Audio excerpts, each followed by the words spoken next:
I'm Bill Fulton. I'm the director of the Kinder Institute for Urban Research here at Rice University. I am an urban planner by training and a former mayor in California, and we try to figure out what problems cities have, what issues they have, and how we can help mayors and others make cities better. Chubbs brought me in to help you figure out what's going on, figure out how cities and real estate markets and people's lives are going to change as a result of COVID permanently, how that affects risk factors, and how you can help your clients and successful individuals and families plan their lives going forward. We saw immediately that COVID was changing the way cities function and operate, right? Bars and restaurants closed down, public transit, people weren't riding it. And so we immediately had to jump on, okay, what are the problems?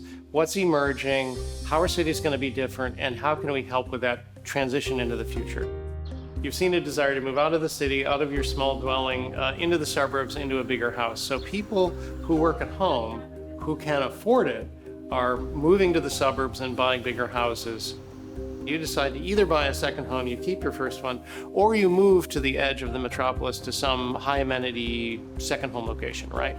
Well, that frees up your unit. Who's going to buy that unit? Well, people who are giving up renting and want to stay in the city. So there's a domino effect here toward homeownership away from renting. So I think that the city neighborhoods will hold in value and the second home neighborhoods will skyrocket in value.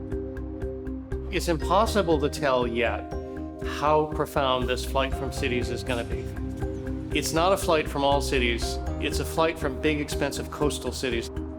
Successful individuals and families who are fleeing the big coastal cities are going to high amenity places in other locations. So they're not going just anywhere. They're going to be able to want to walk to their coffee shop. They're going to want to be able to walk to the park.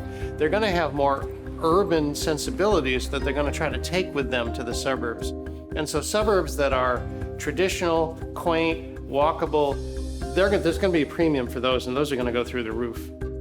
Successful individuals and families, many of them own second homes, and they went to their second homes and stayed there for a long time.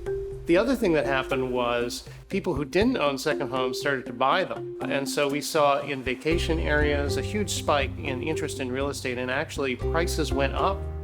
I think what's going to happen is successful individuals and families will work at home more often, and their kids might stay home for school more often.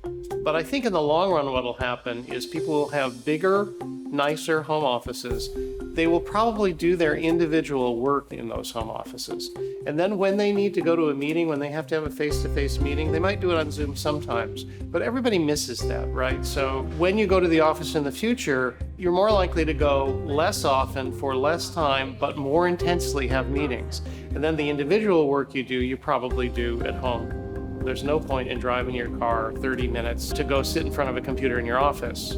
We're going to be offering several webinars about exactly this topic, how COVID is changing cities and places and towns, how that changes the real estate market, how that changes the way people live, and what the risk factors are associated with that particularly successful individuals and families should be thinking about going forward.